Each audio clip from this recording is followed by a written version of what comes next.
BJP ఒకటి వస్తే గెలిచలేరు కదా, జనసేన ఒకటి వస్తే గెలిచలేరు కదా, ఒకటి వస్తే గెలిచలేం కాబట్టి ముగ్గురం వస్తే గెలిచే ప్రయత్నం చేస్తామని చెప్పి అంగీకరించినట్టే కదా. అప్పుడు వైఎస్ఆర్ కాంగ్రెస్ పార్టీ జగన్మోహన్ రెడ్డి బలమైన వాడే కదా, అప్పుడు మీరు ముగ్గురు బలహీనులే కదా. 3 చేతులు కలిసి ఒక చేత్తో తలపడడానికి వచ్చినప్పుడు మీరు డ్యాషా కాదా?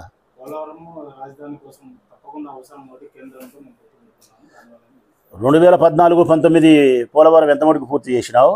2014 నుంచి ఇప్పటివరకు 24 వరకు బీజేపీ పార్టీ పోలవరాన్ని ఎంత పూర్తి చేసింది? ప్రత్యేక నిధులు వెనుకబడిన జిల్లాలకు 7 జిల్లాలకు, రాయలసీమ ఉత్తరాంధ్ర 7 జిల్లాలకు ఏం డబ్బులు ఇచ్చినారు? ప్రత్యేక హోదా ఏమిచ్చినారు? ప్యాకేజ్ ఏమిచ్చినారు? ఇద్దరు దొంగలే, కాంగ్రెస్ పార్టీ బీజేపీ. స్పష్టంగా చెప్తా ఉన్నా నేను. ఒకడేమో కాంగ్రెస్ వాడేమో ఈ రాష్ట్రాన్ని 2 ముక్కలు చేసి మమ్మల్ని నాశనం చేసినాడు, మరొకడేమో చచ్చిపోయేవాని మమ్మల్ని వాళ్ళు చంపినారు కాంగ్రెస్ పార్టీ వాళ్ళు. వీడు వెంటిలేటర్ మీద పెట్టి చంపకుండా బతకుండా పెట్టాడు బీజేపీ. ఎవడు మాకు భూమి ఇచ్చింది లేదు, ఎవడు మాకు ఆక్సిజన్ ఎక్కిచ్చింది లేదు. మా రాష్ట్రాన్ని సర్వనాశనం చేసిన దాంట్లో కాంగ్రెస్ పార్టీ బీజేపీ పార్టీ 2 సమానమే.